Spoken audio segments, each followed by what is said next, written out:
passengers, this is your captain speaking. Welcome to Australia. I had this incredible capacity to actually make good money. There was this really interesting pattern that started to emerge. What kept happening was I would make it and then lose it. And I couldn't understand this that it kept slipping away from me. Right. It's a really interesting parallel, I'd almost say, that the less attached to my identity and my ego and the need to be successful, interestingly now, the more successful I'm becoming. Right. And a lot of that is the spiritual work that I'm doing.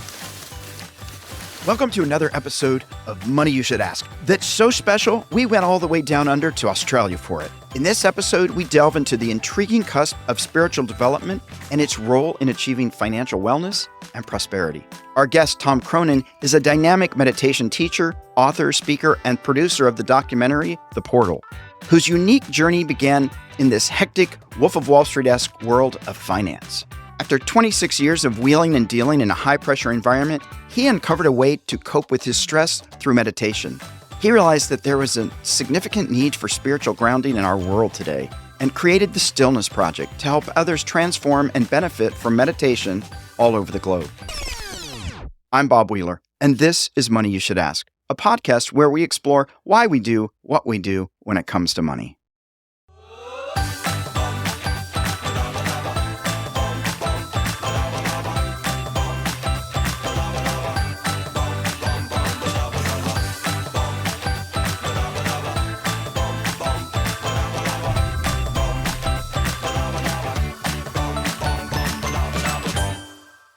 Well, I'm super excited to be here. Tom, we're sitting here live in front of each other, which is pretty rare these days. Looking at the Pacific Ocean, probably the most expensive cemetery with beachfront view right across from us in Bondi, or nearby. We're in a park near Bondi? Yeah, in between Bondi and Tamarama. Okay, Yeah. Tamarama. All kinds of words that I do not know because I am not from the land of down under. So, Tom, listen, I appreciate you taking the time and meeting with us live. And so, one of the things that intrigued me and I really wanted to ask, because I know there are people out there that are saying, I'm not happy doing what I'm doing, and you might have been happy, but I want to make this pivot. And you just left this career at the height. You jumped into, I think I'll be a meditation teacher, and I'm going to teach people to be still. And I'm wondering what allowed you or compelled you to make that jump without really having you didn't have a plan. Yeah, it's a really interesting journey. Being in finance as a broker, like Wolf of Wall Street style, massive trading room floor for 26 years, trading millions and billions some days of swaps and bonds on international markets. It was fast, it was furious. But, having used meditation for quite some time as a mechanism or a tool to manage, the stress and reduce the stress, I just went further and further down that rabbit hole and studied in India and went into deep meditation studies and philosophy and deep meditation yoga experiences. And I just realized more and more as I went along that journey that this was one of the key ingredients that was missing in humanity. And wherever I looked across the world, whether it was in large political organizations, corporate organizations, or mums and dads, tribal cultures, everywhere, I could just see a massive disconnect in each of us between who we are and our true self, our spirit, our soul, the divine, if you want to call it. And I just became really passionate about the need to bring this to the world in a big way. And, this has been a very reclusive practice for 10,000 years. And now we have the ability to bring this to the world. When the internet came and I was realizing that my ability to reach the world was there. So it was a big leap. There's no question about it. There was some method in the madness. So I did spend about 2 years prepping and building up what we call the Stillness Project, which was a business model. Now, I thought the Stillness Project was going to be a business model that was going to help me land on my feet and generate huge amounts of revenue and fund my family and our mortgage and everything, but that didn't actually happen. So the plan didn't quite go according to the plan, and I was left with quite a difficult financial situation. What I had to do was we had to sell our family home, and that was really challenging for us. We had spent quite a while I was a broker building up our assets and our wealth and developing properties, and we'd buy old homes and do them up, and we finished with this beautiful property in Rose Bay, a suburb on the harbour in Sydney. And we loved the home, and it was really beautiful. It was a special place because, we brought our kids up there. Being in this difficult financial position, going from a very multiple, substantial six-figure salary to being a meditation teacher and realizing the plan didn't quite work. And we didn't have really a revenue stream. A lot of my money was going into this film that we were producing, The Portal. Not only did it not generate revenue for me at all, but it also sucked a lot of our savings. And so that was a really difficult time. And so just to let everyone know that, you know, sometimes living the dream, going into your life purpose can have its challenges, and we face them for sure. That's right. Living the dream doesn't always pay much. It doesn't. But, well, that actually makes me think of a question, the importance of having the support of a partner, because there could have been a lot of resentment. You've spent this lifetime building up this beautiful home. It's got the history of the kids and all this stuff. And now we're just going to, Dad feels like going down this path of into stillness, and we're going to give up the house and the farm and all that. Like, how important is it having support and the open communication? Yeah, there's no question. It's been hard for my wife and my children not having, I think it's really important for the family. It's not like everyone can have one, but if you do have one, that family base that's yours, and, you know, you get to know that you come home and that's your space. And we haven't had that for a while now. And that was definitely a hard pill to swallow for my wife. Mm-hmm. She's an amazing human being, and we've been together for 33 years and very supportive. And we've had challenges along the way, of course, like every relationship. But one of the great things is, as you say, that support. I think the big thing is that my family have realized the payoff to that is that I'm a better person, and I'm a happier person. And I think they would, if they had a choice between living with the broker that was really not enjoying himself or his life as a broker and having the affluence, or not having the affluence and having the person that they, you know, enjoy the company of a lot more, I think they'd take the latter. And that said, you know, it's been a 10-year recalibration, and we're starting to see some regathering of momentum. And I see the potential on the horizon for my work and our revenue stream to be far greater than what it was as a broker. And that's one of the things that I think in this space, you just have to keep believing and keep going. And there's one thing that I read from Sir Richard Branson, I think it was him, or Jack Canfield. One of them said that opportunities are like buses. If you miss one, then there's going to be another one that will come your way at some point soon. And I just have to keep looking at that and thinking that last 10 years was just a solid investment, but it's not over. Yeah. And just keep playing the big game and keep putting yourself out there and keep going forward and don't give up. And I think that, you know, that investment over time will pay off. Yeah. Well, it makes me think, you know, we do focus on financial success, right? We're not really interested in people being happy. We don't really ask that question. Are you fulfilled? It's, are you making money? And how many zeros are after that one? And that seems to be the focus. Even though we can sit there and say, wow, meditation brings me peace, and I can be still, and I can find all those things. Most of us, I don't think, are ready to all quit our jobs and become yogis or meditation coaches and stuff like that, because there's still a little bit of a disconnect. Like, it sounds really cool, yeah, but then I have to give up. And like, how attached to my ego am I? It seems like there has to be a little letting go of the ego if we're going to move into wholeness. Yeah, look, there's no question. It's a really interesting parallel, I'd almost say, that the less attached to my identity and my ego and the need to be successful, interestingly now, the more successful I'm becoming. Right. And a lot of that is the spiritual work that I'm doing. But also, it's a very structured process. I take a lot of my coaching clients, so I coach a lot of yoga teachers, meditation teachers, healers, nutritionists. I'm starting to realize that there actually is a very successful business model to be built around that. And a lot of people are struggling still to this day with the idea of spirituality and success or money. And that's only because it's new. Spirituality came from ashrams and monasteries and caves where those two worlds never collided. They never came into contact. Yeah. Whereas these days, this morning I was doing a presentation on meditation at Oracle, one of the world's largest companies. And tomorrow I'm teaching Amazon, one of the world's largest companies. Right. So we're crossing that threshold where what I'm providing is actually value.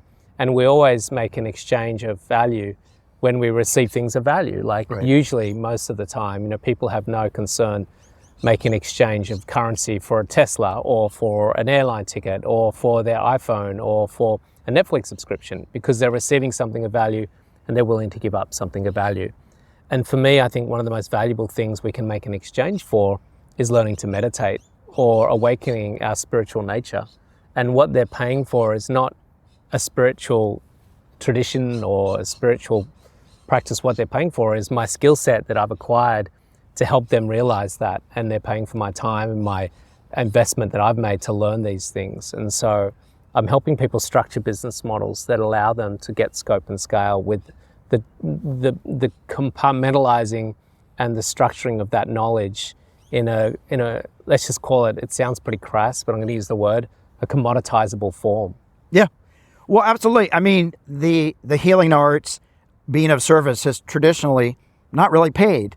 If you're an attorney and you can help take things from other people, if you're an accountant like me and I can save you lots of money, keep the government from taking it, right? Or if I'm a doctor and I can save your life, right? We put high premiums on that. But if you're about being happy and fulfilled and connection and vulnerability, I'll save my money. We haven't let it be okay. It's almost like in the entertainment arts, the starving artist concept that you can't really be benevolent and generous and kind and compassionate if you're monetizing. And I don't think that's true. I think we're allowed to hold both. But I think people struggle with that somehow my inherent goodness is diminished because I'm actually seeking compensation. And it doesn't mean that somebody has to pay me. It could be revenue streams. It could be passive income, all those kinds of things. Yeah, look, the challenge we're at the moment is where we're just on the cusp of this becoming a mainstream integrated process. And traditionally, people that were passing on spiritual truths and spiritual wisdom and spiritual techniques were sponsored by the ashram or the monastery or the religion itself. Whereas these days, and most of my clients are, people that have to support families. And I say to them, if you don't have a solid business model built around this, where you're commoditizing and building out a business structure of your knowledge, and it could be through coaching programs, retreats, online programs, books, apps, any other different modality that is a way to compartmentalize and commoditize your knowledge, then you're going to be working in a cafe or a supermarket or, a part-time job and not doing your amazing work that you're skilled in because you just haven't got a business model or a way to fund yourself. And so we don't want people to not be able to do this full-time. We actually need people to do this full-time, and we need people who have families that live in the world to be able to do this full time. And to do that, we need good business models around it. Yeah. Well, let me ask you this. You came from finance. What was your money mindset? Like as a kid, lots and lots of money. It was just available so much.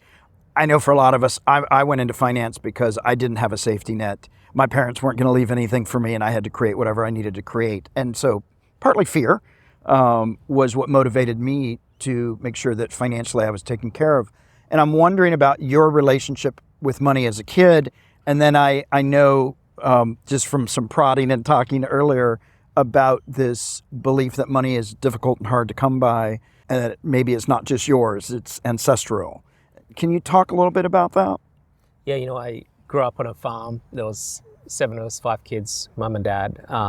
We were one of the poorest families in the area. We weren't, like starving poor, but we're the last family to have a colour TV at school, and we never had a new bike. We always had secondhand bikes. We never had new clothes. We always had hand-me-downs, and it wasn't an affluent upbringing, but it was a joyful upbringing. I loved my childhood, and I felt well and truly supported in the community of the family growing up on a farm.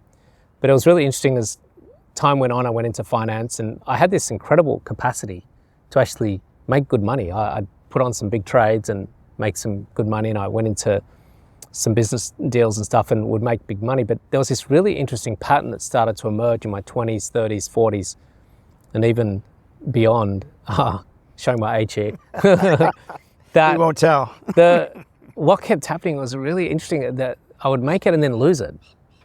And I couldn't understand this that it kept slipping away from me. Right. The house, projects would just fail and not work out, and it was a really interesting. So I decided to do a bit of diving deeper into that, and I went to, and this is going to get a little bit woo-woo for some people. Yeah. But I went to a sort of past life regression healer type guy up in Byron Bay, and people had recommended him, and he had this ability to see things that you couldn't normally see, like right.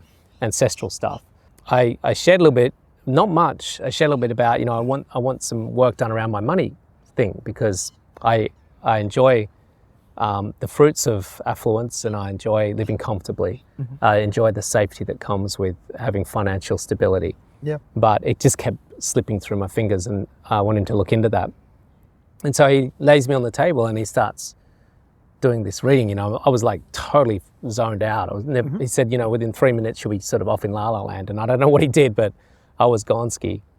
And at the end of the session, he said, okay, what's come up here is very interesting, and he didn't know anything about my background.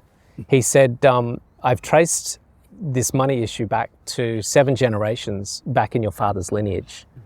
And what happened was, in this County Cork in Ireland, are you from Ireland? I said, yeah, and Dad's from County Cork. He said, well, what happened was, somewhere in your father's line, you had a lot of wealth in your family, and that kingdom got burnt down. Now, it's not like they had insurance back then that just goes and replaces it and rebuilds it. When you lose it, you lose it. Yeah. And he said, you have this Murphy's Law thing that it comes and then it's taken away from you. And we need to start clearing that. And he said he cleared it, and it's only last year. So come on, universe, let's work this out. But it was really interesting to hear that, because it made a lot of sense. And I think, what it made me realize, which I kind of knew anyway, but it really affirmed what I'd already thought. We don't come into this world with a blank canvas. Right. We come into this world not just with a genetic, physical disposition of the color of our eyes and the shape of our ears and the color of our hair from our mother and father and their mother and fathers, but we also come with a code and a blueprint that has been passed down from parent to parent.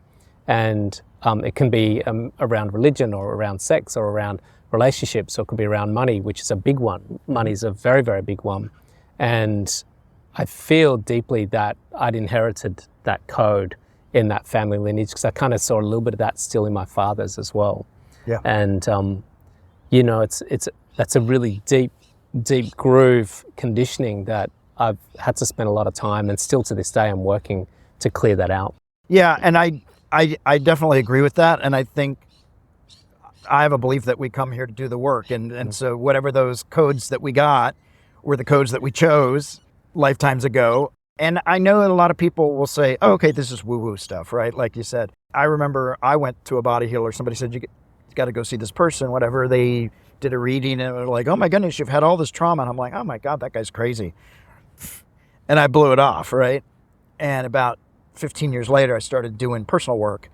All this trauma came up. And I'm like, I didn't even know. It was so buried. And so I think, there's just so much we don't know. I think for a lot of people, and maybe for myself too, that's scary. Wait a minute, there's more to me than what I get to control. And so to actually go into that, to be still. I mean, I think about COVID, and so many people were forced to spend time with themselves, with their spouses, with their children, and they didn't do so well because we're used to lots of distractions.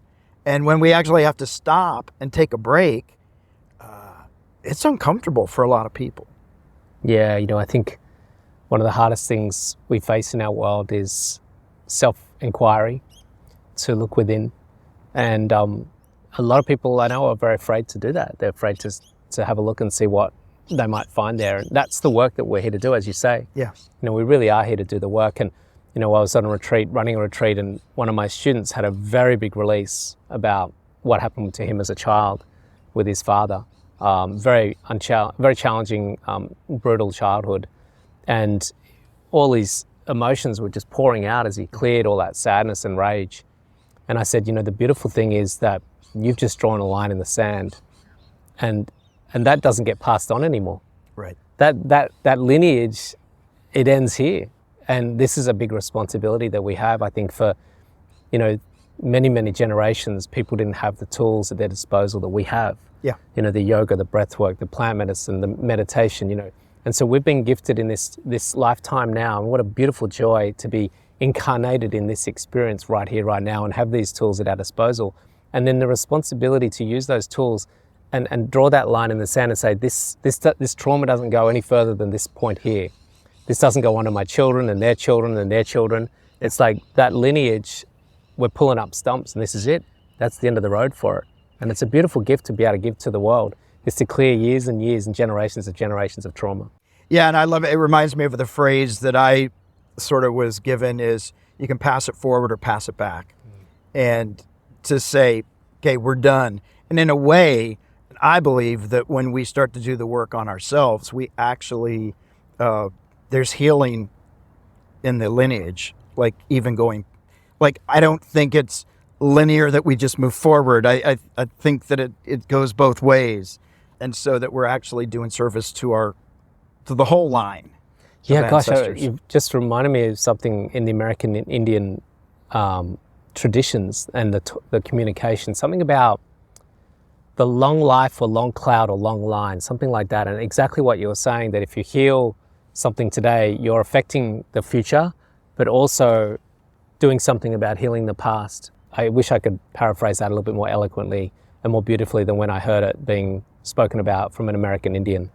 I think they're called Native Americans now, I'm not sure. Native Americans. And absolutely. Yeah, it was just so powerful to think that, wow, if I do this work now, not only am I affecting future generations, you think about how many future like if I'm affected from 7 generations ago from something that happened in Ireland, then what are my future great-great-great-great-grandchildren, how am I affecting them today by the work that I'm doing? But not only that, how much am I somehow healing the wounds of the past as well? So it's a beautiful idea, and it's an honor really to be given that opportunity now. Yeah. Well, it's making me think though, like of my nieces and nephews and the younger generation where they'll stop and say, well, I have to check in and I'm not sure how I feel about that. And I don't want to do that. It's not going to make me happy. And then there's a part of me that's like, yeah, absolutely. And then the other part is like, get with it. Come on, let's get this done. Right. So I'm holding on to my past. That's like just grin and bear it. Get through it. Right. And yet I also can appreciate, I have a friend that loves to spend 2 or 3 hours a day with the trees, and it's so beautiful. And I'm like, wow, I wish I could find the time. Well, I choose not to make the time because I get caught up with ego, or I get caught up with, it's great, but it's not practical, because I still can feel that tug of lack of from childhood that still comes in. And even though I'm very trusting in the universe, and I've made leaps and bounds from where I was, and really hopefully continue to move away from the ego. But the ego is strong. The ego is strong. Yeah, it's funny what you say just there. I did a post literally 2 days ago. The irony of the law of manifesting is that to manifest what we want, we have to feel like we already have it. Right. And the irony of feeling like we have it means that we simply don't want it. Right. And then by not needing to want it or not wanting it, interestingly means we start attracting it. And so I find it really interesting, the less, because I've always had that deep sense of needing and hurrying and hasting and having to get stuff done because of that fear of lack. Mm-hmm. But the more I just fill myself up from within and have the deep sense of trust in the universe's capacity to support me, the more it just starts moving towards me. And it's a simple law of magnetism, or the law of attraction in the quantum field, that we have to be what it is we want to attract. And that's the hardest thing for a human, because what's so deeply coded into the framework of our society is that we feel based upon what experiences we have and what we have in our life. Right. Which means that we're disempowered, we're not sovereign, we're at the mercy of circumstance and inconsistencies of the relative field. And as a result of that, what we attract is inconsistent because our state's inconsistent. Yeah. No, it's for so long I was my accomplishments, right? I've got this much money in the bank, success. I did this exciting trip, success, interesting. And so, but then you don't get to stop and enjoy, because you got to keep, like, that's done, one and done. I got to move to the next thing. And so this quest to, like, it's not enough. And at what point do we get to stop and appreciate our manifestations and be able to say, oh yeah, I don't need to keep the hamster wheel running. I can actually take it in. And I think that's really hard for a lot of people, is to actually, great, I've manifested it. Now am I going to actually integrate it and allow it to be? I think one of the biggest things at our disposal is for that is gratitude.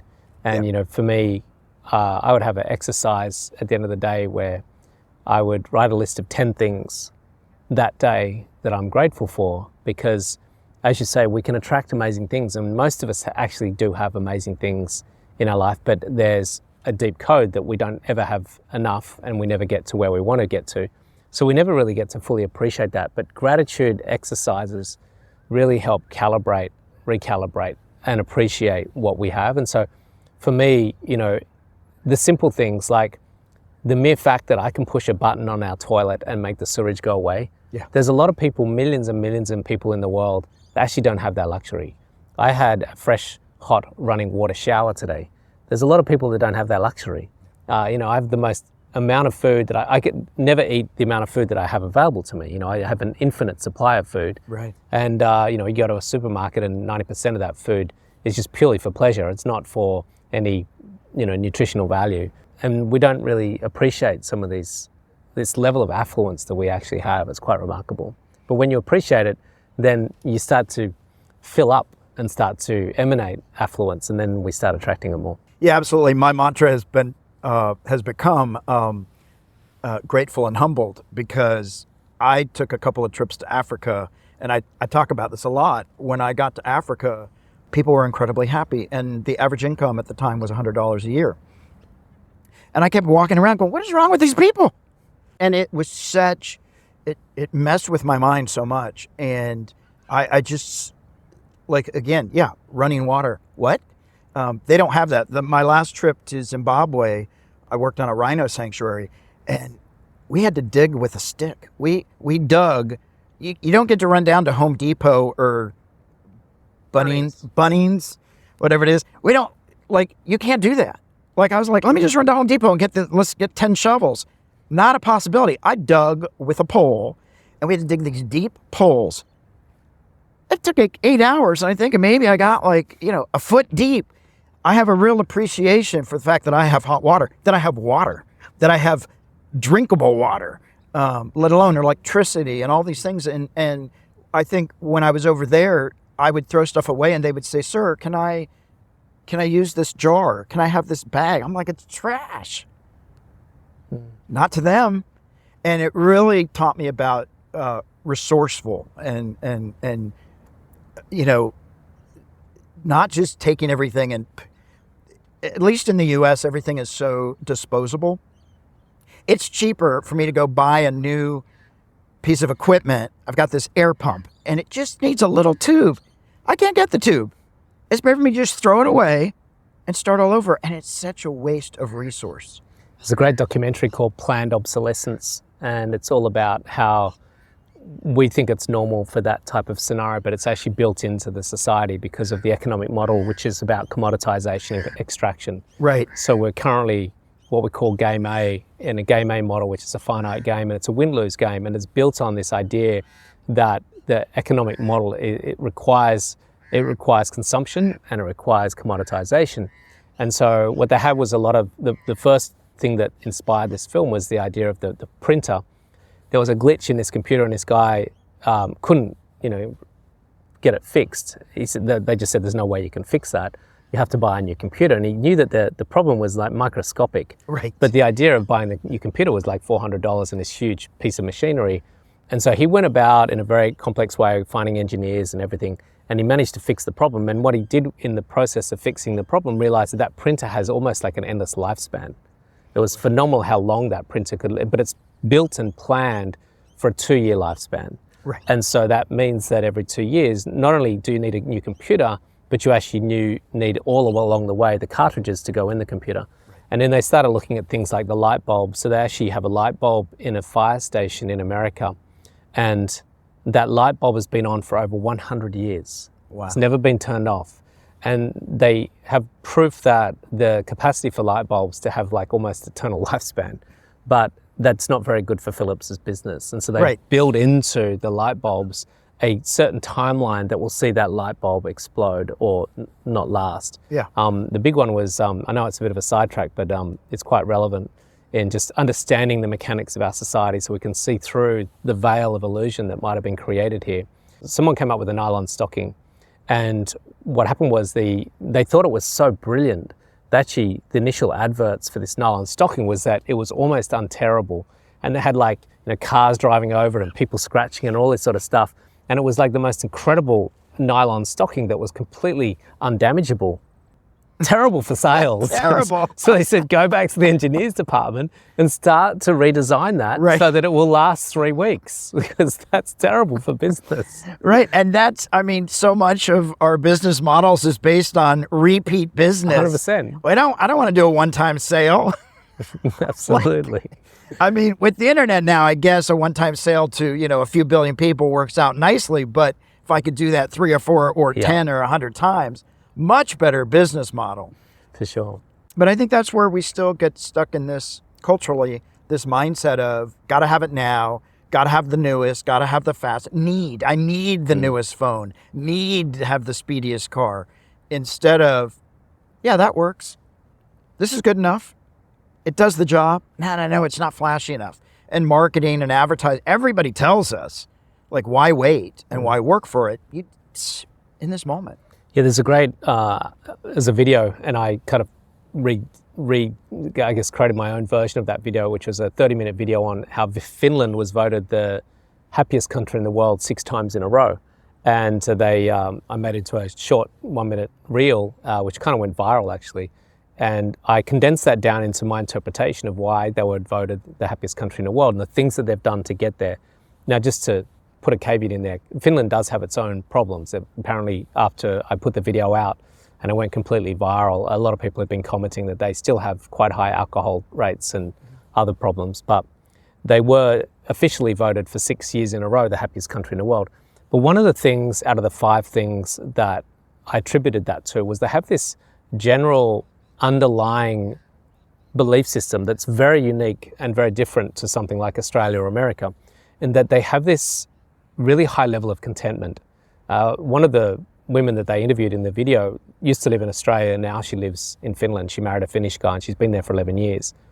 And she said it's quite interesting when you go to a dinner party or a school function or a sporting game, when you do that in Australia, you'll get 3 questions asked of you. One will be what school you went to, one will be where you live, and the other will be what job you have. And what that person's doing in that moment is they're measuring up who you are as an individual based upon your identity and your level of affluence. Right. And she said it's really weird because in Finland, no one asks you those questions. Like they don't have this sense of status, and they don't have this sense of, I need more. There's a really deep level of contentment. And they have that built into their economic model as well. It's quite a socialist society, so everyone's kind of well supported. 97% of the schools are public schools, and the system is very much about egalitarianism. And so what that takes away is that sense of always striving for more. And she said it's just a really weird phenomenon being in a society that doesn't have that, because in Australia it's so deep in our culture to strive for more, which is why we have these houses all around us worth, tens of millions of dollars right now. Well, and sometimes it's the way that we can identify who's a friend. Oh, they went to my school. Oh, they've got my national colors. Oh, it's my tribe, right? But it's funny. I did a workshop where we weren't allowed to know anything about anybody except our names.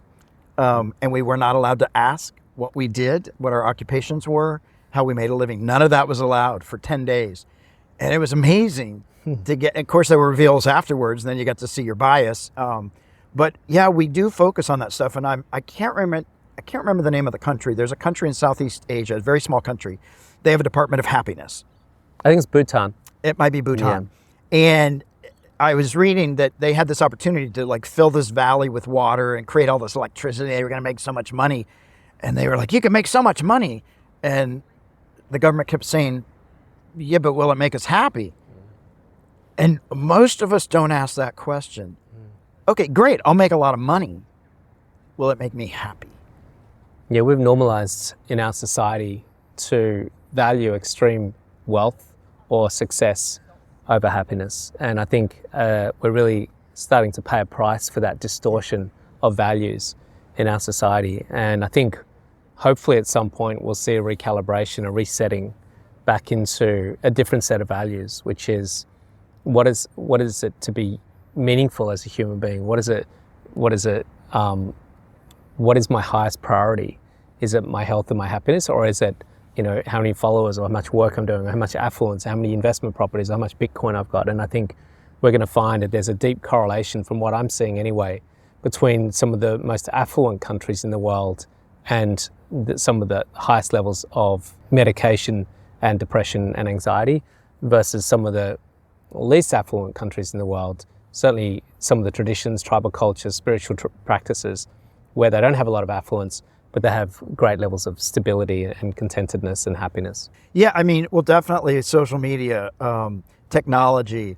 I've got to have the most followers. We're all so connected, and yet people are so disconnected from themselves. And we're seeing, high rates of suicide, alcoholism, drug abuse, all that stuff, because it's so temporary to have that photo and that FOMO and like, oh, look, I had this amazing experience, but you don't see the rest of my life. And you don't see the lack of relationships. It's easier to text somebody in a room than walk over and actually have a conversation. Like, one of the things I've started working with people is learning how to stay for difficult conversations and how to actually engage in conversation, because at least in the US, that skill is lost on so many people. I mean, there are certainly people that can do it, but a lot of people, the majority, have a conversation, have a confrontation, terrifying. Yeah, the simple art of connecting is something that we need to regather and bring back into our society. And that's just having really important, meaningful, open, raw and authentic conversations. I think, the road ahead's going to be an interesting time, that's for sure. So let me bring it back to meditation and the mindfulness and the being still. You talk about the fact that we're already in a planetary shift. And can you say a little bit more about that? And then I have a couple of questions around that. It goes back to what I was saying before, these spiritual traditions. So what we're seeing here is an emergence into the mainstream of things like breathwork, yoga, meditation, plant medicines. These modalities were so powerful at generating a particular state of consciousness. And the people that use those modalities that generated a particular state of consciousness, let's just call it enlightenment or spiritual awakening to some degree, were so uniquely different to the rest of the world that they had to live reclusively. So they lived in very remote places, ashrams and monasteries. Otherwise they'd be, burnt at the stake. Right. But as we're going through this shift on the planet, and we're seeing an exponential growth curve of this awakening happening with the technical revolution that we're having, is that we're seeing this happen much more quickly than I think any of us expected, where this awakening is starting to happen and people are using these modalities on a much bigger scale now. And so as a result of that, we're going to see a paradigm shift from what we call in Sanskrit Kali Yuga to Sat Yuga, which is the age of ignorance, into an age of enlightenment or wisdom.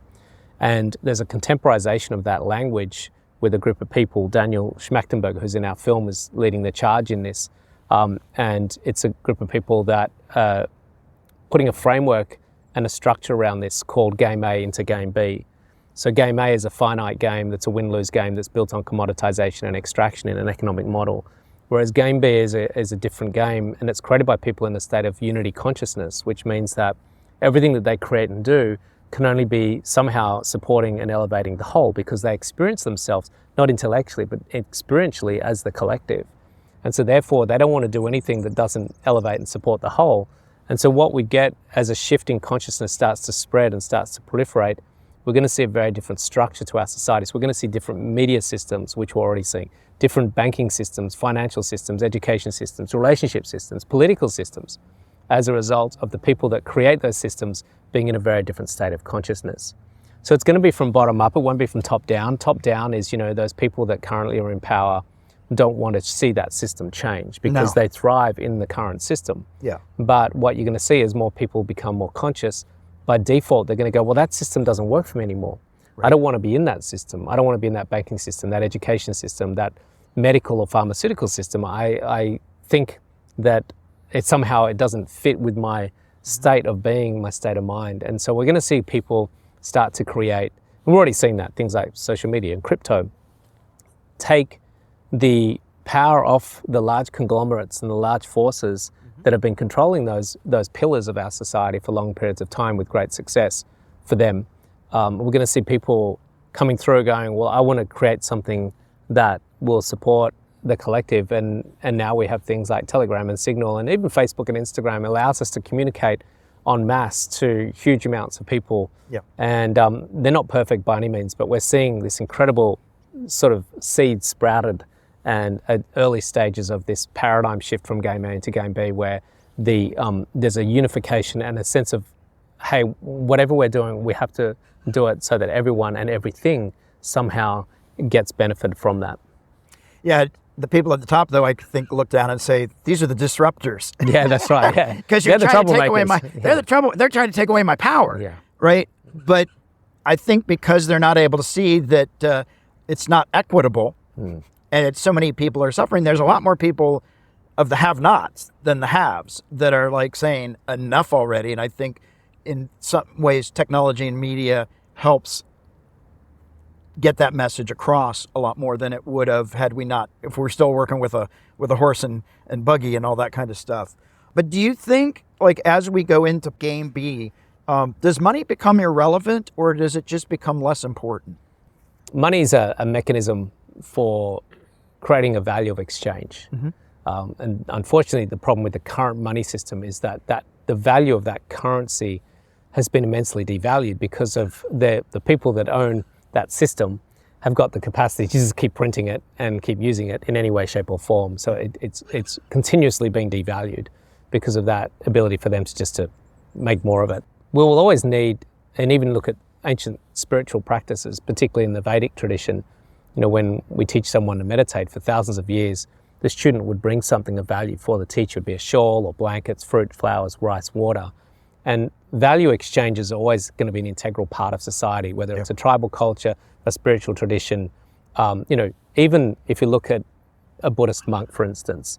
So a Buddhist monk, people will bring out what they call alms, ALMS, as opposed to ARMS. And they will bring out alms for the Buddhist monk that will walk the streets in the morning to receive some food. Now, the Buddhist has to ask for that food and go out begging for that food because they, haven't got the capacity to go to a job and make the money and buy the food themselves. So people who have had to work and make the money to then go and buy the food, prepare the food, and then give it to the monk. Now, the reason why they're giving it to the monk at that point is because there's still going to be an exchange of value. And that person feels that monk is contributing something to society because of the work they do. And in exchange for that work that they're doing, we're going to give you some food to eat. Right. So exchange of value, even in Buddhist traditions, has been something that's deep in the cultures. And whether it's going to be money or crypto or fiat currency or something, there'll always have to be some form of value exchange. Yeah. And we just got to work out what's the most efficient and most effective way to do that. That's all. Absolutely. Well, I have like a million questions, and I know we don't get to go on forever. So, you've got this project, the Stillness Project, and with the goal of 1 billion people being able to be sitting in stillness. What is the benefit that you and I get from 1 billion people sitting in stillness? When we meditate, and there's got to understand stillness means to transcend the individual egoic identity and experience a conscious unified field. And two things happen when we go into that state of deep meditation. One is we start to liberate ourselves from the attachment of the construct of who we think we are. Right. And realize that the wave now is experiencing itself as the ocean. So step one is to liberate yourself from this deep attachment to your own desires and own identity. And that's an ongoing process. I'm still going through that. And then the second thing is when you go through that, you start to realize on an interconnected level that you're part of everything. Right. And when you start to experience yourself more interconnected with everything, by default, you become kinder, more caring, more compassionate. So what will it look like for, mums and dads in the street? The average person walking along the street to have more people meditating and being in that state is that we'll have less conflict, we'll have less domestic violence, we'll have less sickness, we'll have less dependency on pharmaceutical companies, we'll have more people being more sovereign, more autonomous, we'll have more people being kind and more caring. We'll generally have a much nicer, not only human species, but I think we'll have humans starting to reassess their position on the planet and realize that there's only a finite period of time that we can continue to perceive ourselves as the superior species. and not realize that the bees and the fungi and all the other things play an integral role just as important as ours, and to reassess our hierarchical position in that sort of natural world. Really think, okay, well, how did it work out for the Easter Island people chopping all those trees down? We need to start rethinking our position, and I think we'll start doing that a lot more. Yeah, absolutely. It reminds me of the 100th monkey. Right. It's really that certain point where the population says, this is the way. This is the way. Yeah. And we could also maybe be more like the bonobos, right? They're a lot more compassionate, have a lot more fun and pleasure, and a lot less conflict. Yeah. They deal with it in great ways. Absolutely. So we're going to jump to the Fast Five. We're going to shift the energy just a little bit. So here we go.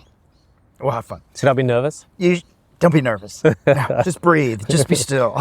How do I do that? Oh, yeah, that's right. Meditate. Right. Meditate. All right, here we go. What did 8-year-old Tom want to be when he grew up? Surprisingly, I wanted to be either in the army or be a priest, which is a weird sort of dichotomy. You impact masses either way. Yeah, that's right. What's the most money you ever spent on a surfboard? It's $1,200. It was a McTavish, and I still have it. It's my favorite board. And there you go. Money well spent. Is there any one thing you miss about being in the finance corporate world? Shitloads of money. Well, there you go. Honesty. Are you able to stay grounded when someone interrupts a deep meditation? Yeah, absolutely. Yeah. I think I'd get a little jarred. So I'm like, I haven't transcended yet. I'm working on it. What's the main emotion you experience around money? It's always been fear that I don't have enough. And when I have plenty, I'm afraid that I'm going to lose it. Yeah. And hence, that's what I kept manifesting. Pretty good at it. Yeah, absolutely. Well, Tom, I really appreciate this conversation because I think a lot of people, they gravitate towards it. It's scary, but like it resonates. I think for so many people, they're like, yeah, it's sort of, but they're just afraid to make that leap. There's maybe the lack of trust or just fear of, wait a minute, actually going for what I want. Because I think we all want, not fulfilled in a way of like, oh, I've got everything I need, but like, the inner peace that a lot of people are looking for but can't quite find, and it's not in this material world. And so this piece about, I think really it summed up the whole conversation in a way, is this journey of exploration, self-exploration, that we're so afraid to go in and find out the truth about ourselves, because it's terrifying, and we so identify with, well, I've got the right school colors, or I have the right amount of money in my bank, or I drive the right car so that I fit in. And I think deep down, I've always had this belief, deep down, we all want to fit in. We all want to belong. We all want to be in connection. We all want to know that we matter, and we want to know that we've had impact. Like, that's how I go out in the world, is with those hopes. And I think that what you're doing, and to, in a way, normalize it, right? To make it like it's okay to go and meditate instead of making it an extra $5. Like it's actually the universe, the planet, all of us are going to be a whole lot better off if we could actually all take a little bit more time to meditate, breathe, and go a little bit deeper.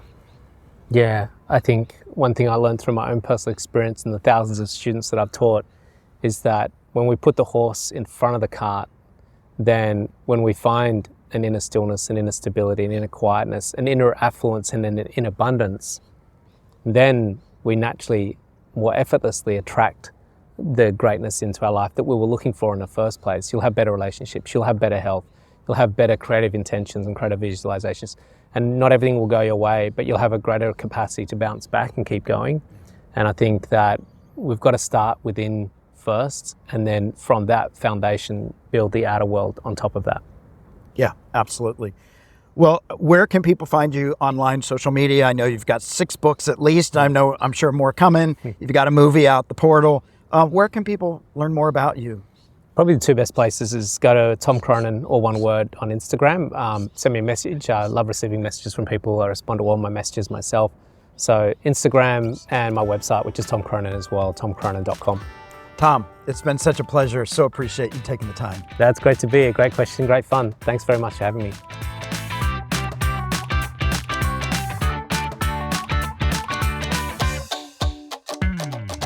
Hey there, Money Master. I hope you enjoyed this episode. Did you learn some valuable insights around your relationship with money? Our guests shared some of their financial epiphanies. You might have experienced one too. Don't just sit there with that aha moment. Share it with us and the world by leaving a review on Apple Podcasts or your favorite podcast platform. Or leave a comment on one of our socials at Money You Should Ask. Let's spread the word and help others explore their financial health too. But that's not all. Do you want to live in abundance and build wealth that can sustain you and your family for generations to come? It only takes one thing: the willingness to change the way you think about your money. It's time to test your money nerve and discover what's been holding you back from financial freedom. Take the free quiz now at themoneynerve.com and begin your journey towards a prosperous future.